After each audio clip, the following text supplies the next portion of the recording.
Great taste. Sweet. Sour. So good to taste. Welcome to Great Taste on KRUU 100.1 FM, the solar-powered voice of Fairfield, Iowa. I'm Steve Boss, and you are tuned into 60 minutes of delicious radio. We're coming to you live, but we're not quite live. We're live right now, but when you're listening, it's not quite live, at Green Building Supply. And we're very excited to welcome some of the students from Indian Hills Culinary Arts Program and their lead instructor, Adam Darland. So we've got with us Seth Simmons, Michaela Newberry, Rayana Cryle, and Noah Burkhart. So welcome all of you to Great Taste. We're really happy to have you. And I'm not going to put you on the spot because I was going to make you sing, but I won't do it. You know, you've heard of that, singing for your supper, right? So every first Tuesday, we are at Green Building Supply with a live show, and that show then is broadcast on Wednesday at 7 p.m. on KRUU. And with this show, this Wednesday, November the 5th, you'll also be hearing in the second half of the hour, the half of the segment that we call Iowa Cooks. We'll be talking with some of the stars from the Crepe Escape and discussing pastries. All right, so I wonder who wants to tell me what we have planned for this part of the show. I think that since you guys were instructed that you had to talk, right? So we're going to start right here with Michaela. I'm getting ready to make a brie-style mac and cheese with mushrooms. That's good. That's good. And Seth is making timbale. Creme brulee would be good, but Yeah. he's not making that. So we'll ask Seth to tell us a little bit about that. Timbale, it's a roasted vegetable timbale. It's basically a vegetarian dish. It's very, very good. Very good. And it absolutely looks delicious. Those of you, I'm sorry that are listening can't see it, but it's sitting right here on the countertop. Just terrific.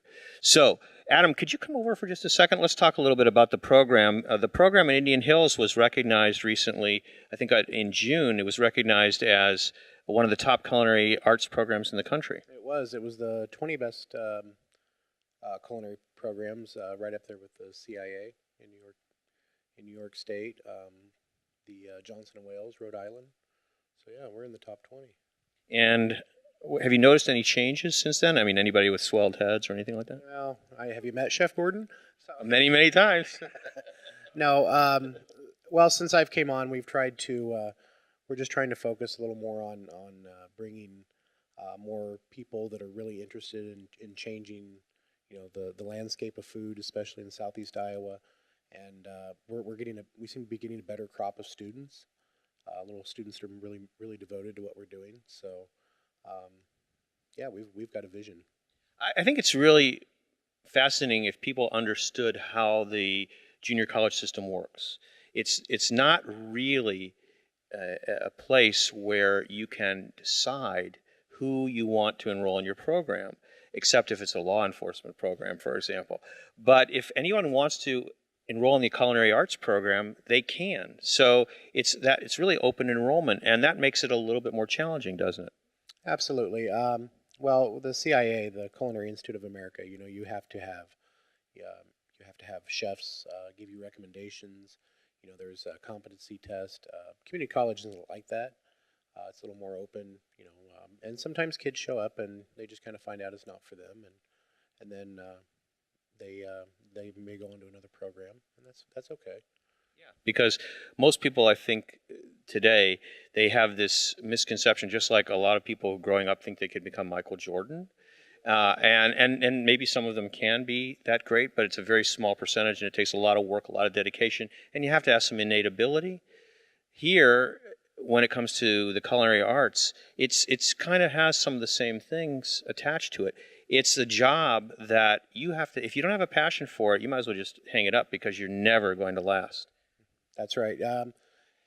If you don't love this business, you don't do it for the money. You don't do it for the great time off. You do it because you love it. I try to tell that to the students on day one, and they find out quick that this is why we're here. This is what we're doing.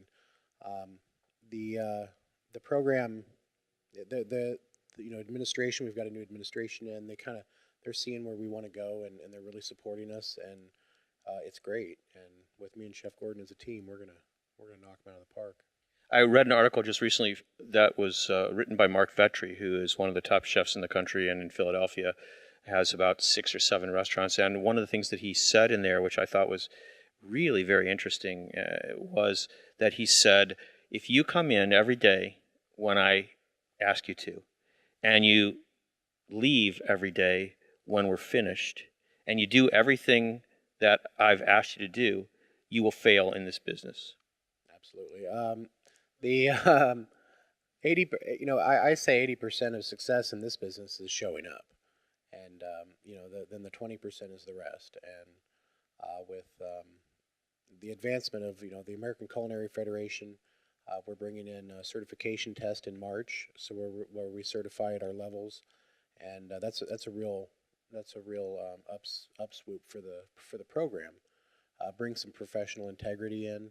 And I'm going to let the students see how the testing works, and try to bring that in. So yeah. Let's see if we've frightened them yet. So I think that's the real thing here. So what did you feel like? What was your perception of the culinary arts program before you started, and has it changed at all? I thought that it was going to be a very, very strict program, which, yes, it kind of is. But if you do what you're supposed to do, it's not a big deal. I thought that Chef Gordon was very, very scary, and he'd make me cry. Well, that hasn't happened yet, but I haven't certainly done anything wrong to make that happen. He is scary, actually. I've been around him plenty of times. He's scary funny is what he is. He's so hilarious. But sometimes you don't know when to take him seriously and when not, right? That's exactly true. He's kind of one of those people. What about you? The program, I found out the program in high school, and I went there as an Iron Chef competitor, and I just kind of fell in love with the idea that it's not that expensive. They go to Spain every year, and Chef Gordon, he's very serious about everything. And same thing with Chef Adam that I just recently met this year. Never seen him before. But yeah, he's serious. All the chefs there, Chef Chris and Chef Helen, it's a good team that we have. Yeah, I wouldn't want to get on Helen's bad side, that's for sure. By the way, you were just listening to Michaela Newberry and Rayana Cryle, and now let's talk to Noah Burkhart. So Noah, what about you? What kind of perception did you have before you started? And was cooking something that you just always have loved to do? Yeah, I've always grown up around cooking, like with my grandma and everything, but coming to the program, I think one of my favorite things is the constructive criticism that the instructors give you, because they do it to beat you down a little bit, but then they help you improve yourself, and that's one of my favorite things about the program. Yeah, it's really important, isn't it? Because you have to have that feedback so that you know where you can move on for the next step. And when I first came to Indian Hills, I felt that I didn't know if I was going to be able to have a relationship with the instructors, mostly not necessarily on a one-on-one basis, but I didn't know if I was going to be able to have any sort of relationship with them. But everybody is so fun to be around, and you need to get your work done, but still they don't mind joking around with you, and they don't mind having fun with what you do. And I think it's a really great, really, really great place to be at for culinary arts, because places like DMAC and other it's the Des Moines Area College. Correct. Other places like DMAC and other culinary schools like that are bigger, and like the CIA, they're all bigger, and they don't necessarily know you as a person. They know you as a name. By the way, that was Seth Simmons. So I think that one of the most important things that kids have to learn in culinary school is that, as Adam said, showing up is critical. And when you take that on top of what Mark Vetri said, where showing up at the time that you're asked to show up and leaving at the time that you're asked to leave isn't anywhere near enough. It's quite a challenge. And the reason is just because it's a passionate profession and everybody's trying to just do whatever they can to fulfill that passion that they have, that drive that they have within them. And so what I'm curious about is, what is the most interesting thing for you in terms of why are you passionate about cooking? I'm passionate by creating. I just love to create different things and explore. Like molecular gastronomy is one of the things we've learned about, and it's breaking down food and using chemicals to make food that's perfectly healthy to eat, and it's just exploring all different types of things you wouldn't normally see. That was Michaela Newberry and Rayana Cryle. Yeah, cooking, it's a joy for me to always be in the kitchen dealing with different things and seeing that end product and seeing the joy that it brings to people, seeing like the plating and everything. It's fun. It is really fun, isn't it? Because the thing is that when you, at the end of the day, you're making somebody smile, hopefully, right? You certainly don't want to be in a position where you're not. You always try to make the customer smile. You do your best. I feel that I came into this program basically because there's so many things to learn. And like you were saying, if you come to class and you do what the instructor says and you leave, then you're failing, because there's so many things to learn in culinary arts that, Adam will give us a homework, Gordon will give us homework, but that just isn't enough. And it's like, go out and just do some of the things yourself. Look up some of the things yourself. And there's so many different things to learn. It's so broad. Well, I was speaking with Astrid before the show started, and she's a graduate of the program, and I got a kick out of the fact that I asked her what she was doing, if she was doing anything with cooking right now, and she said, I'm experimenting. And I love that. I mean, I think that's terrific. So if you had your option to experiment on anything, what would it be? I'm not really sure. Probably more trying like different recipes or maybe a different culture's food, trying to prepare that or something and kind of give my own spin on it and create it myself. Okay, Noah, I think that's good. So where are you from, Noah? I'm from Cahokia, Missouri. Okay. And you? I'm from here in Fairfield. Okay, so that's Seth and Michaela? Cahokia, Missouri. Oh, Cahokia's popular. And Rayon? Mount Pleasant.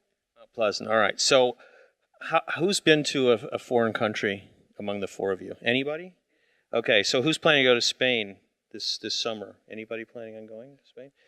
All of you guys. Okay, that's great. So this is one of the things that the program has, is that it begins to broaden the horizons of all of these chefs in training, and I think that when Spain will blow your mind, there's no doubt about it. And is anybody coming? Is Julian coming this winter, or anybody else coming from Spain at all?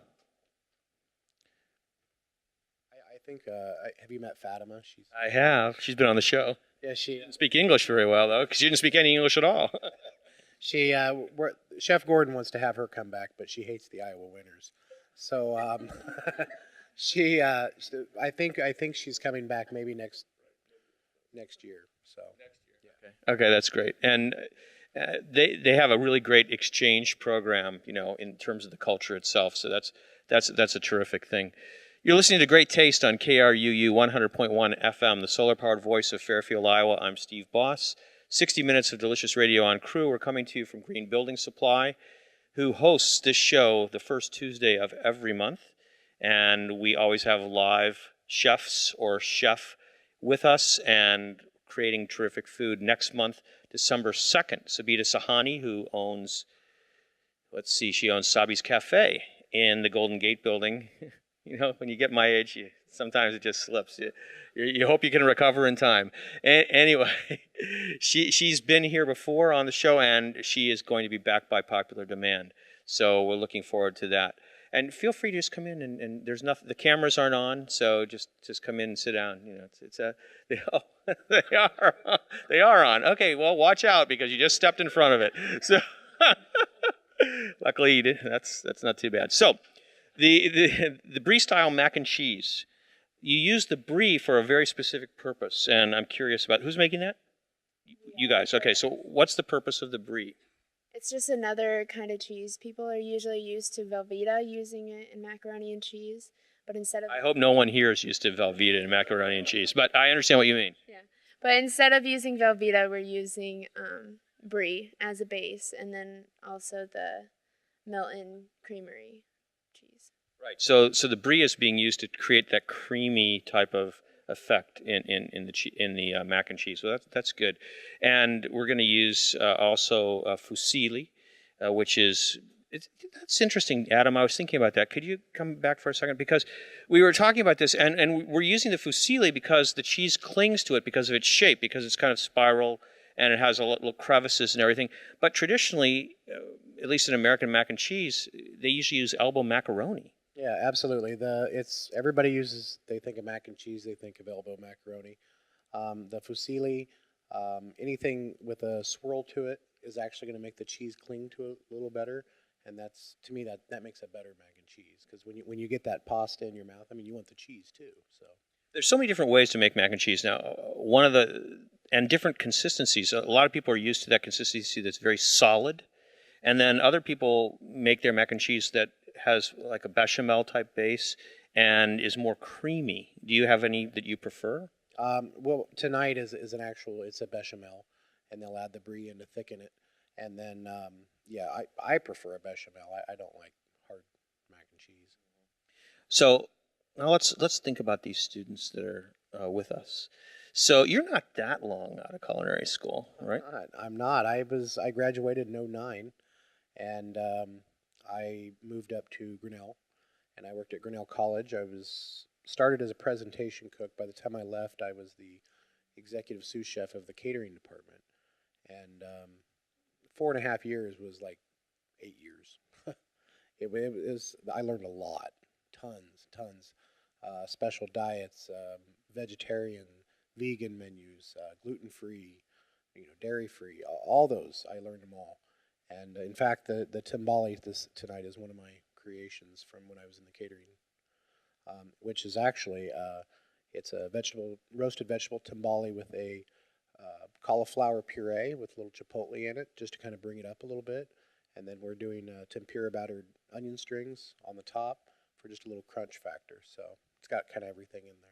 It does. And you were telling me a little bit about the machine that you're using to create the puree. Oh, yes, that's our new toy.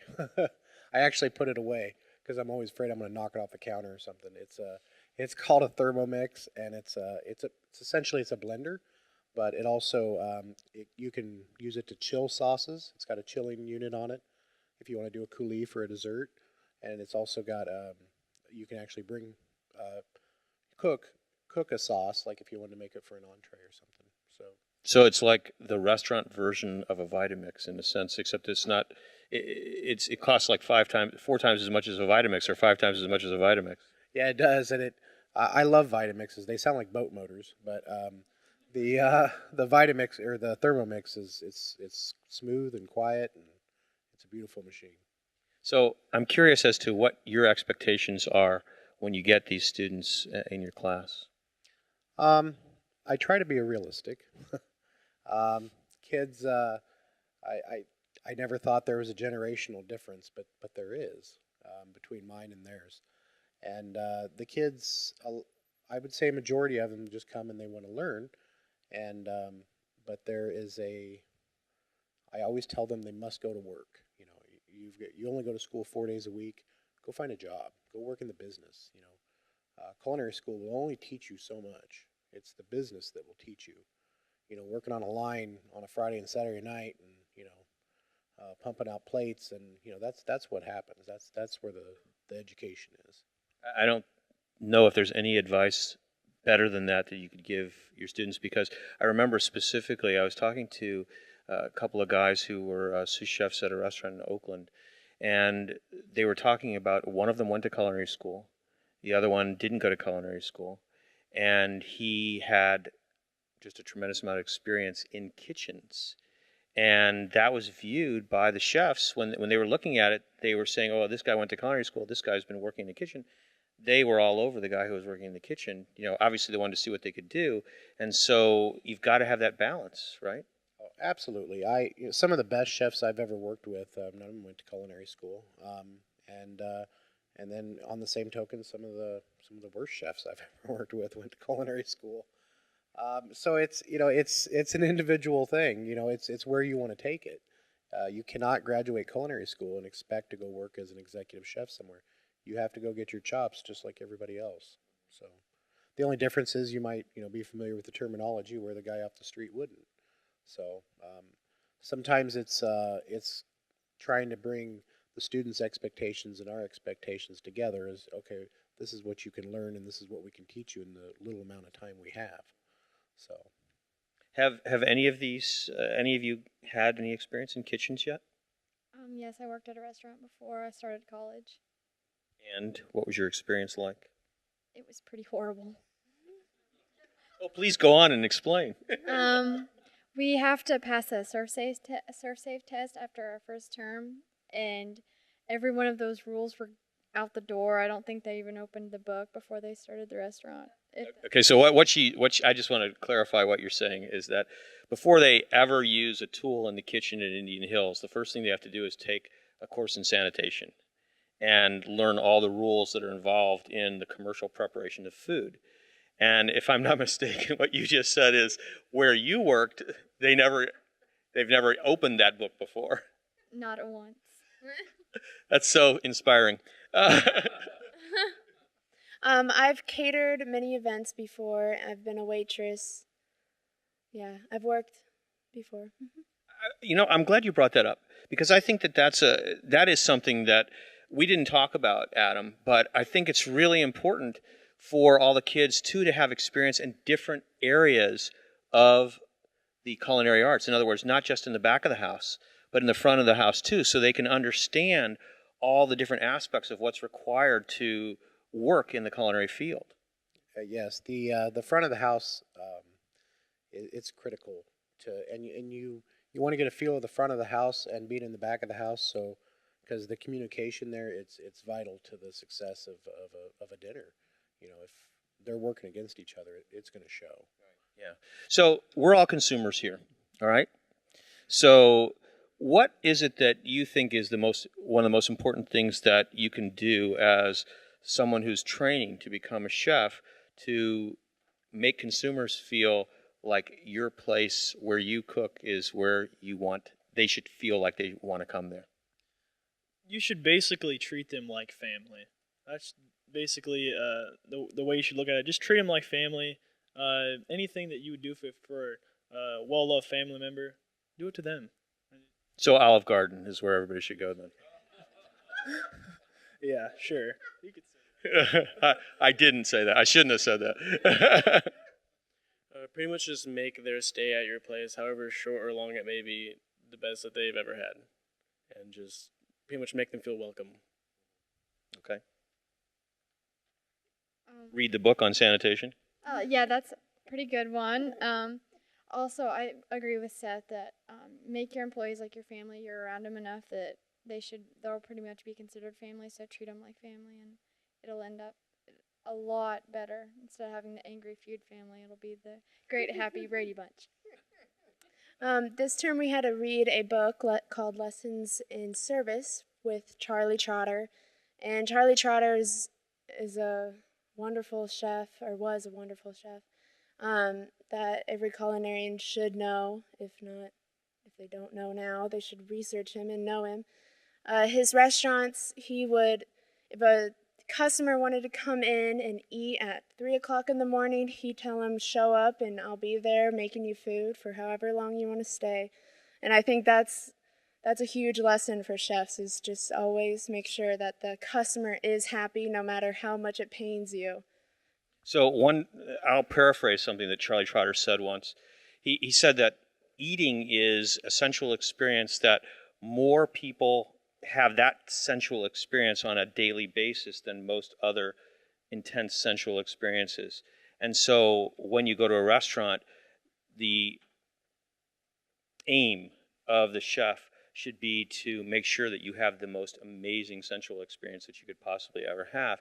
And luckily enough, I was able to. I have anybody here been to Charlie Trotter's when it was open? Yeah, yeah, once. I was there during asparagus season, and every single course was asparagus except for the dessert course.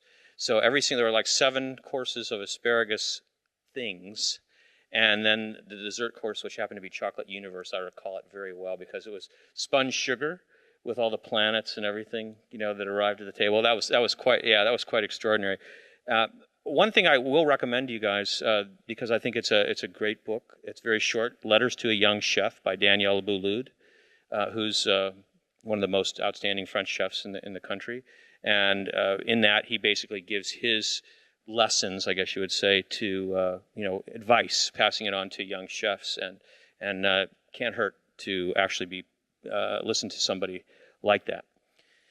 Adam, what I'm curious about is the preparation of these 2 dishes, because we have about 5 minutes left in the show, and I want to just make sure that our listening audience gets some idea of what we are going to eat later that they unfortunately aren't going to have an opportunity to do. So mac and cheese, it's not something that can be thrown together with Velveeta, as someone pointed out, but really it can be elevated very easily, right?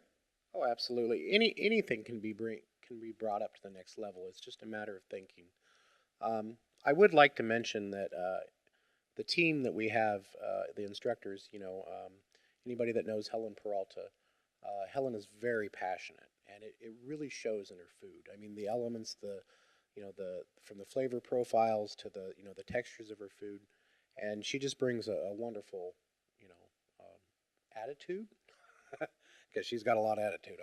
She has a lot of attitude. But and then Chris Batterson. I'm sorry, he actually worked for Humaro Cantu in Chicago, Moto, which is a molecular gastronomy. It's huge, and he brings this systematic, elemental way of approach to food that So we have all these different backgrounds now that we're bringing into the program, and the students get to experience that. And mac and cheese. What's mac and cheese? But you bring it to that next level, and you can make it awesome. The other thing about the culinary profession, which is something that doesn't exist in most professions today, is that you can enter it with absolutely, if you find the right person, you can enter it with absolutely no knowledge, with only passion, and be taught. And Helen is a perfect example of that, because I know that when she went to New York, her cousin was there, got her a job at a restaurant. Helen had no experience in pastry, and yet the pastry chef looked at her and said, "I want her." And she became a proficient pastry chef. She was working with Danny Meyer's group at the Modern, which is in the Museum of Modern Art. And that in and of itself talks a lot about the profession. It's a profession that still today you can learn on the job. And that really is great, because there's tremendous opportunities for people, as opposed to, well, you've got to have a college degree, you've got to have 3 to 5 years of experience, you've got to have all this type of thing. Absolutely. I know chefs with, masters and PhDs, and I'm not taking anything away from them, but, for us in, Southeast Iowa, to get somebody like Helen, get somebody like Chris, and then bring us together and being able to instruct these students, it's really huge for us. Yeah. All right, one last question for everybody before the show's over, and that is this. What is it that you hoped to learn while you're in culinary school? I hope to learn just pretty much anything I can, and beyond that, from my instructors and anybody else who's willing to teach me. I'm a very visual, hands-on person, and I like to be, if somebody shows me something, like the instructors, I like to learn that way. And I like to pull everything in that I can from those instructors at all times that I can, and get the most out of it in culinary arts school. When we first came into class, Chef Gordon told us that we were going to learn the fundamentals, the basic techniques, and then we had to gain from that. So he's showing me that, but everything that he does, I'll watch and try just to gain every bit of information, because it's stuff that he'll show you multiple times, but then he might only show you once. So you need to pay attention. It's one of those things. I'm like Noah. I just want to learn anything that I can and get my hands on whatever I can. I have to say, Adam, you've been on the show before many years ago, and I'm so impressed with the students that you brought, and I want to thank you. I want to thank all of you for coming, and we're going to look forward to continuing and eventually eating the different things that you're going to be making. And for our listening audience, we'll be back with more Great Taste very, very soon.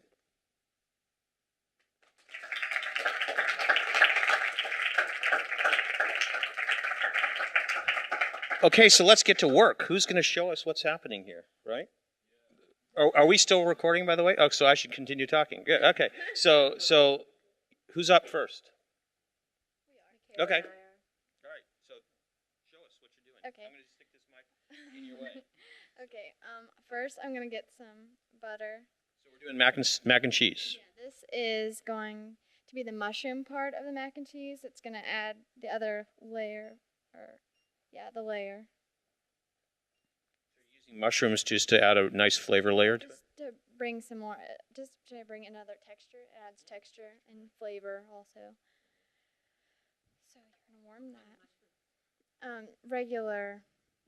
I think we had some portobello mushrooms that we had, and then just regular mini portobellos.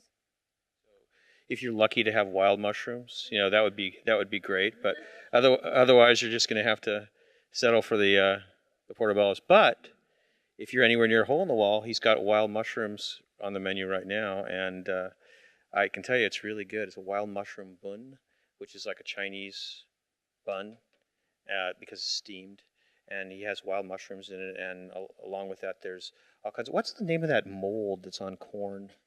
Do you know what I'm talking about? What does anybody know the name of that thing? It's got a long... Anybody know the name of that? Okay, well, anyway, there's a... it's like a kind of truffly in a sense, So he's got a little sauce that he makes out of that, and there's all kinds of other interesting things on there. So don't be afraid. It's something that Mexican people love. All right, so Mexican mold, right? Mexican corn mold, actually. So, all right, so you're melting butter.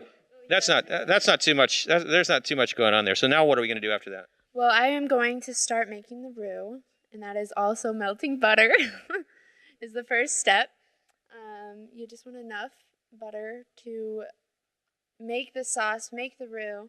Which roux is equal parts fat and flour. And then the bechamel comes into play whenever you add milk to the roux. And yeah, that's pretty much it. Okay, but you've got it now. What you've got to do is you've got to help us understand the critical parts to making that roux, because you've got 3 elements basically, right? Yes, 3 elements to the bechamel, 2 elements to the roux, which is the butter, which is the fat, and then you also have flour. And I just kind of eyeballed about 2 or 3 tablespoons here. And then I'll also add, once the butter is melted, I'll add 2 or 3 tablespoons or so of the flour, and I'll whisk that in so then there's no clumps of flour, because no one likes any clumps of flour. Yeah, in their bechamel. In their sauce. And are we going to brown that flour? What are we looking for color-wise? Color-wise, it'll be a tan roux. It's not going to be too dark. You can make it darker. The darkness will just add dark color to your sauce, whatever sauce you're going to make. If you're making a dark stock with the dark roux, then it'll be a dark sauce that you're adding to your dish. I think this is also one of the more difficult aspects of the whole culinary profession, and that is balancing colors.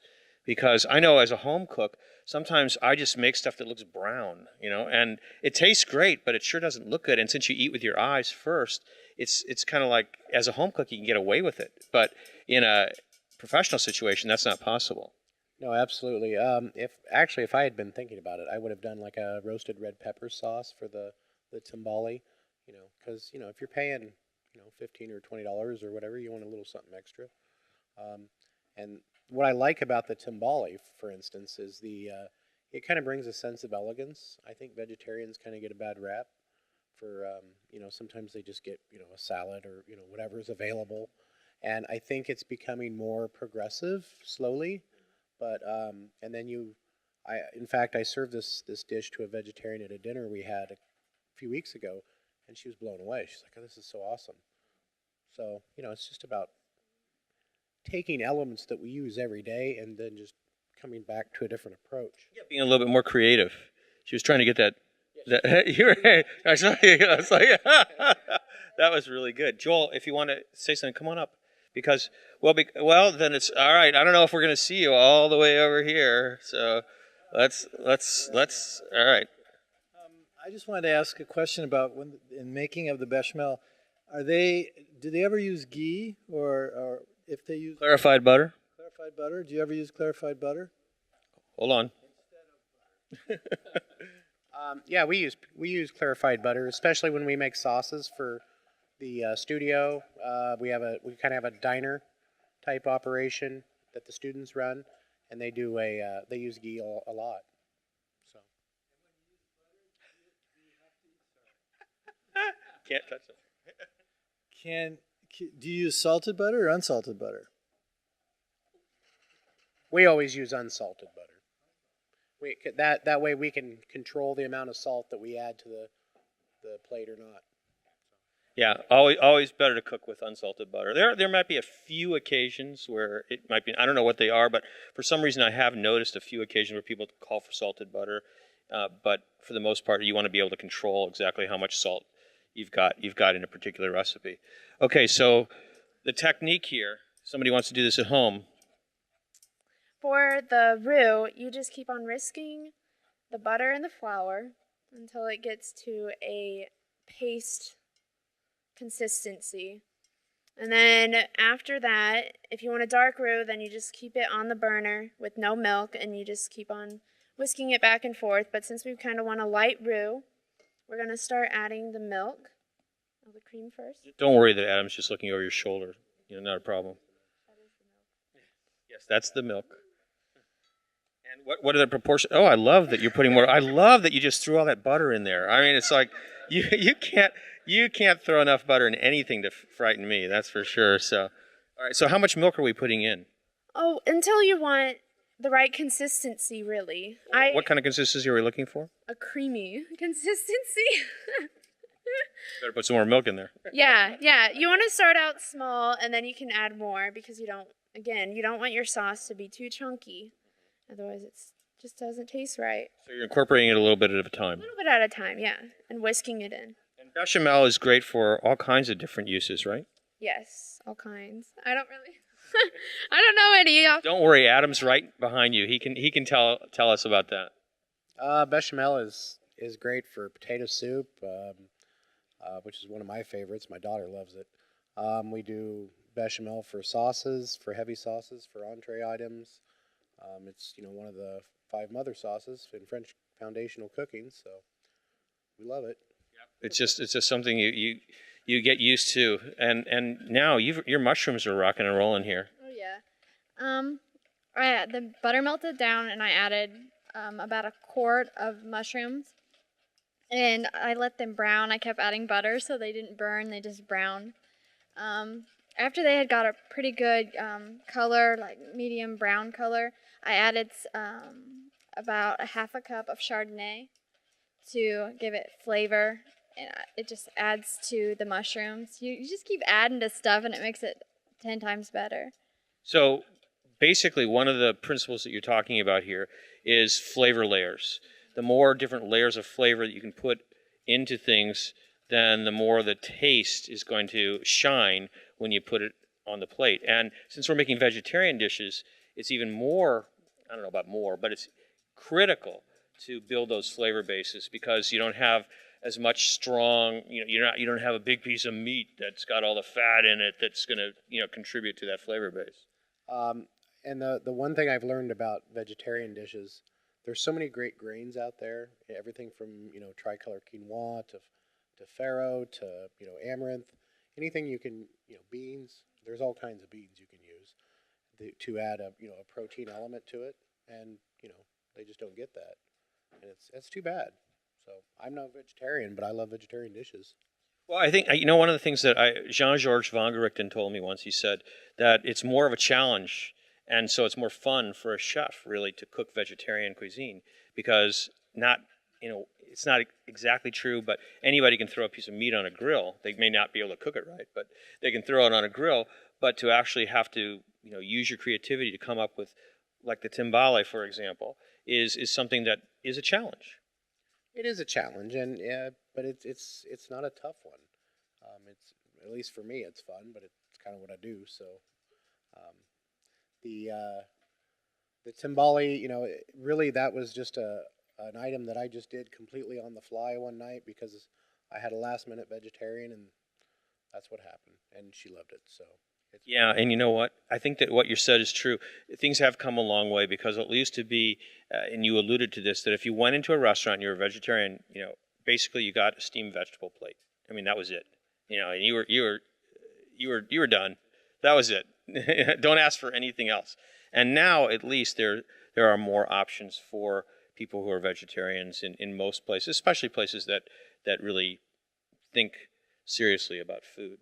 So so you're cooking that butter into those mushrooms. Oh, I smell garlic somewhere. Yeah, I just added about a tablespoon of garlic as another added flavor. And actually, my mushrooms are done. I just need to set aside before we can add them. We can see this at all. Can you see that, Jason, or not? Yeah. So they look pretty nice.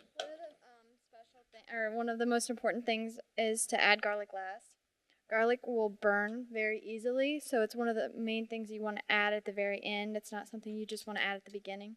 Okay. All right, and now we're still cooking the roux here, and now it looks like it's got to come together in order to get creamy. What's going to have to happen here? Now this is the bechamel. I've added my milk, and then I've added our tri-spice, which is thyme, salt, and pepper. And I added it into the sauce. I also added some heavy whipping cream to help thicken that up. Now all it needs to do is to heat up. And Michaela can help me. And we can mix the brie cheese into it now. And then it'll cook over, and then it'll get thick and creamy. It's an amazing thing how it all happens together. Cooking is nothing other than chemical reactions, right? So if you're a chemist, you should be able to be a great cook because you can figure out all this stuff. Which reminds me that one of the best books that you can get for is on food and cooking by Harold McGee, because that book really tells you a lot about what you'll find when you are cooking a particular item and what the changes that take place in that item, so you really understand how different things go together in the kitchen. It's a classic, and since then I think he's come out with another book too. But that's really the basic classic from him. Oh yeah, the vegetarian dishes that I've done, to me, are very simple, and I wish I can't say I could ever write a book about it, but I could definitely teach a class on them. Well, one of the things that's important to understand is that you do have to use everything. For example, if you're making a butternut squash pasta, let's say, and it's going to be vegetarian pasta, when you cut up that butternut squash, there's a lot of seeds and a lot of, strings that go along with that you scoop out. Now, what can you do with that? Well, how about make a broth? Because if you make a broth using that, and you use that broth in your pasta, because there's always a need for some additional liquid in pasta at that finishing when you end it up, then you've got more flavor there. You've got the flavor of that butternut squash right there that you're adding to that butternut squash. And if you take a puree, and if you take if you're cooking some butternut squash because you're going to put it in the pasta, and you take some of it out and put it into a blender, or if you have one of those amazing machines that you have, right? And you make a puree out of that with some fresh sage, and you use that, get it to the right thickness, and you use that as your sauce then to coat your pasta. You've got something that, again, has more elements to it than I'm taking some pasta, I'm cooking it, and I'm going to toss it with some butternut squash. And maybe I'll sprinkle some, herb on top of it.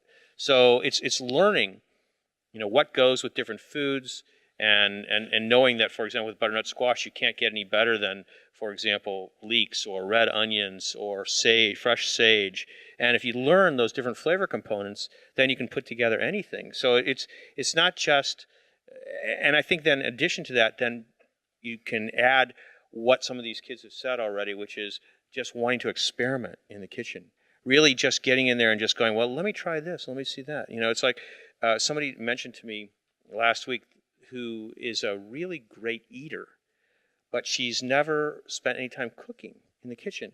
And she mentioned to me that she had started to spend some time cooking, and she was amazed at how, wow, it just opened her eyes. You know, it's like, as an eater, that's one perspective. But then somebody who actually takes time to cook, you have a completely different way to look at things.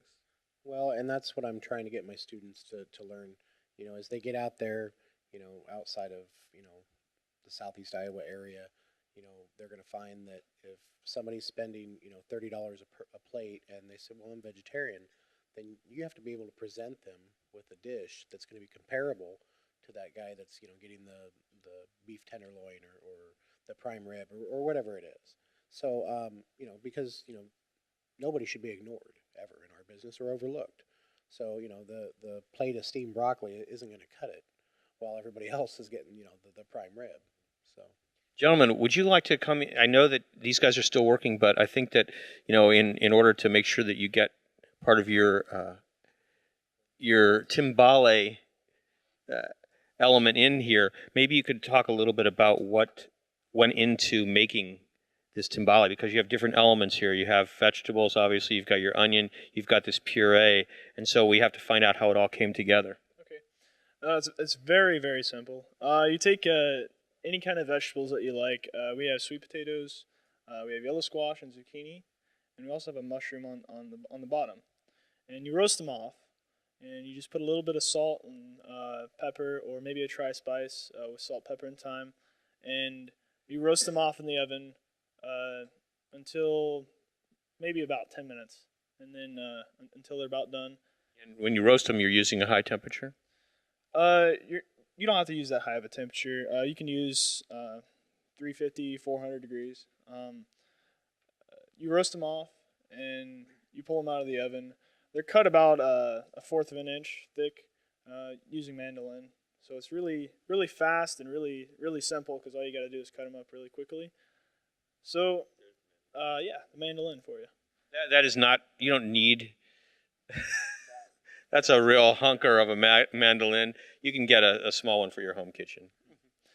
Okay, and so then basically you roast those vegetables off, and then you have your puree. So your puree consists of another roasted vegetable, and that is cauliflower. So what you put in to maybe a blender or a RoboCoupe or a food processor is your roasted cauliflower, a chipotle, which you can get a can at the store. I don't know if we have a can back here or not. Chipotle chilies. But chipotle chilies. And then you also put a little bit of salt and pepper to taste, and some cream. You add some cream in, heavy whipping cream, and just keep adding cream until you get kind of a pasty type consistency, and there you have the puree. Okay, so now you have all the elements, and what do you do to actually get it to look so beautiful?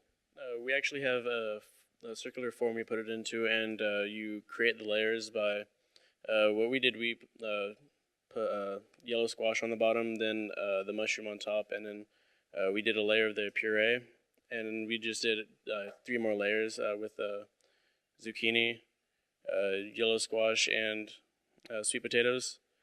And on top of that, we what is it again? It's a tempura batter. It's very, very simple. All you use is your club soda or soda water. Use that. Use maybe a cup of flour, a tablespoon of baking soda, and some salt and pepper to taste. And you add the club soda in until it gets to about the right consistency. It's kind of a light batter. It's a really light batter. So you don't want it really thick. You want it nice and light.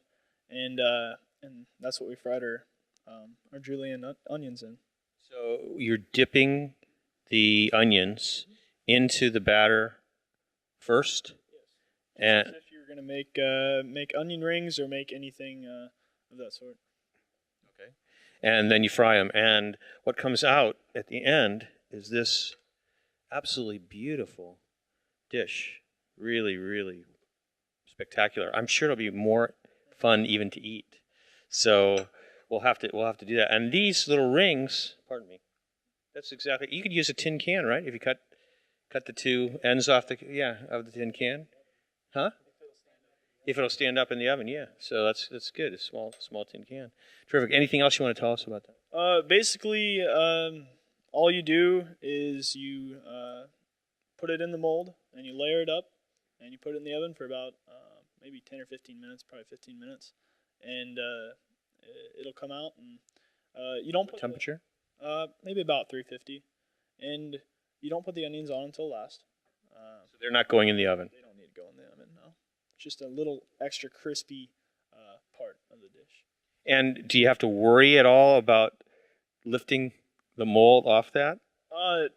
What I would do is I'd probably spray the mold, and I'd also spray the pan that it's setting on, because you don't want it to stick, because then if it sticks, then it just doesn't look as good if it's all piled up on the plate. So That wouldn't be fun. Okay, so where have we we've missed a lot, haven't we? Yeah, really. You better catch us up here. Okay, so I've also melted some butter into a pan, and then this is panko breadcrumbs with some pecans on top to add more flavor.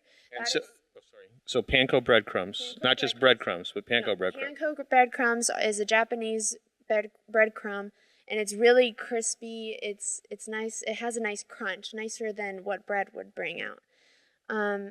So then I did that. That's our topping with the butter and the panko and the pecans. I finished off the bechamel sauce with the brie, and then she finished off her mushrooms, which she can tell you about. And then we all mixed it all together, and this is what you get into a bowl. It looks delicious. A woman of few but very important words. So now when are we going to use the prairie rose, which is going to be, prairie rose is like the topping that we're going to put on. This is Swiss style cheese from Milton Creamery. When is that going to go on? That is going to go on here shortly. She's going to dump the mixture of the macaroni and cheese into the pan, and then we are going to spread on the cheese, and then on top of that we're going to do our little crumble here, and then put it in the oven, and then it'll be all nice melty and crispy on top. Just like with Velveeta. Yeah. Yes.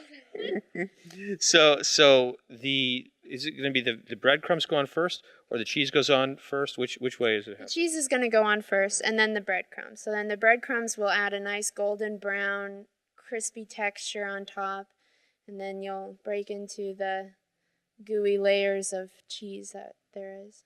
I'm really glad that you brought that up, because it's also another aspect of eating, isn't it? To have different textures on the plate, right? Mm-hmm. Because everything then turns out to be more of a surprise. Yes, yeah. Very important about that. We always eat with our eyes and not just with our mouths. And how long are we going to let this bake, and at what temperature?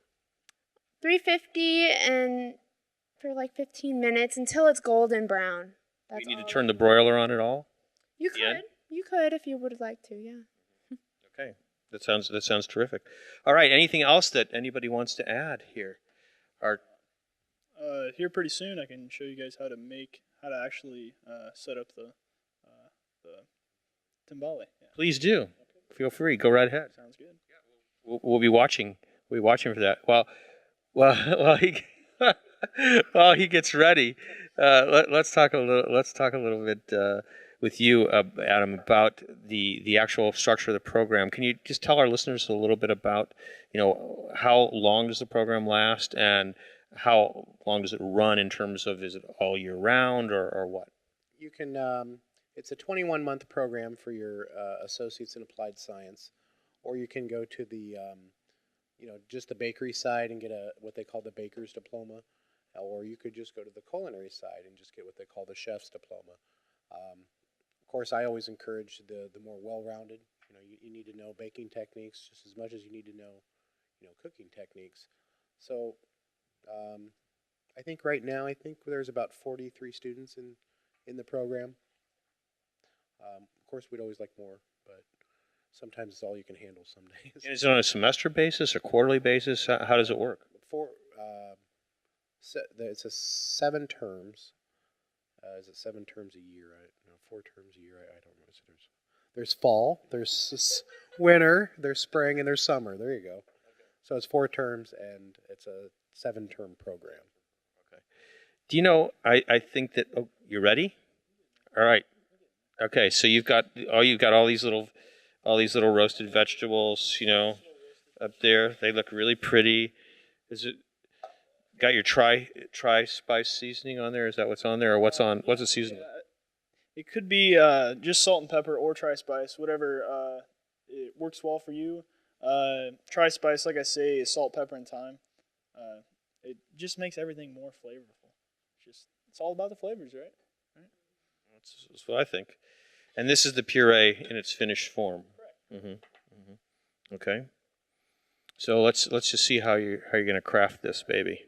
So in a standard procedure, what I would do is I'd spray the pan, like I said, and probably spray the mold too, because you want it to be as presentable as possible. So I'm first going to start out by placing the mold on the pan, and I have my nice little roasted vegetables here. So I'm going to start out just by layering them. You don't have to start with any specific layer. I mean, just whatever you like. Just go at it. Just make it up any way you like. So right? You're going to start out, and you're just going to start layering it. And you want it to be all even layers. So you don't want little spaces in your layers. If you know what I mean?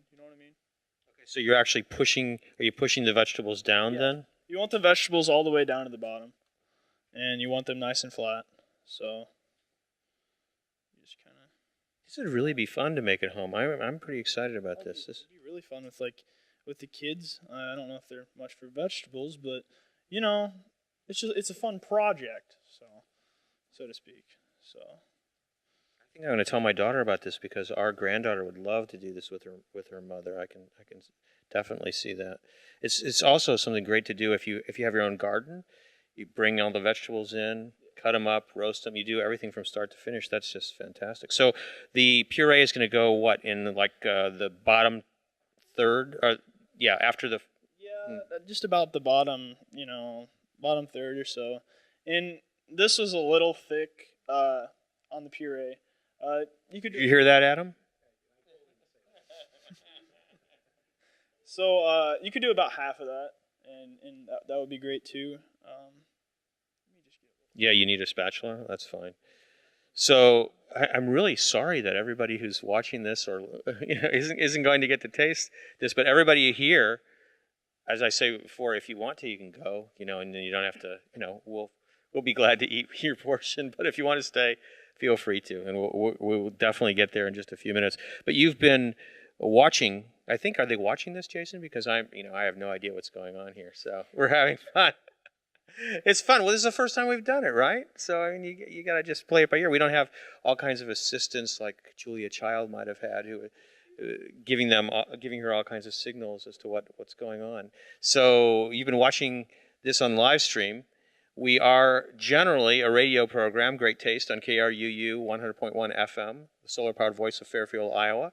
But we're coming to you on live stream once a month from Green Building Supply in Fairfield, where we have a tremendous kitchen facility here, and we try to bring together passionate cooks who want to share with our live audience all kinds of wonderful things about cooking. So join us again on December the 2nd for our next live stream show, where we'll have Sabita Sahani.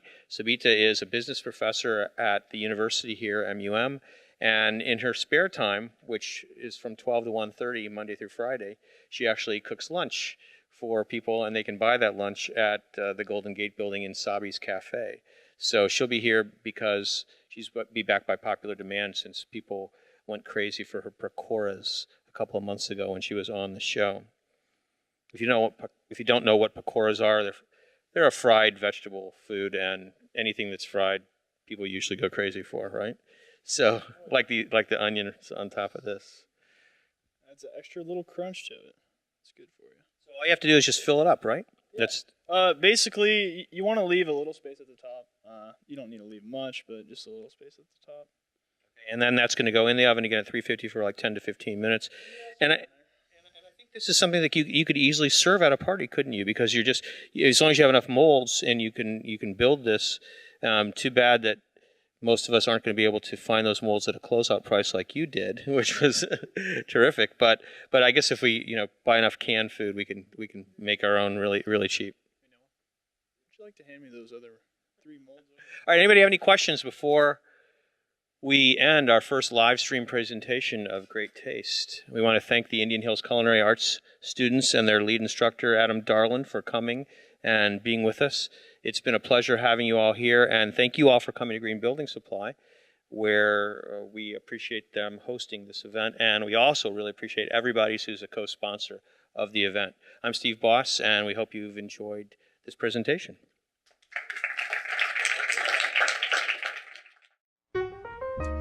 Great taste. Sweet. Sour. So good to taste.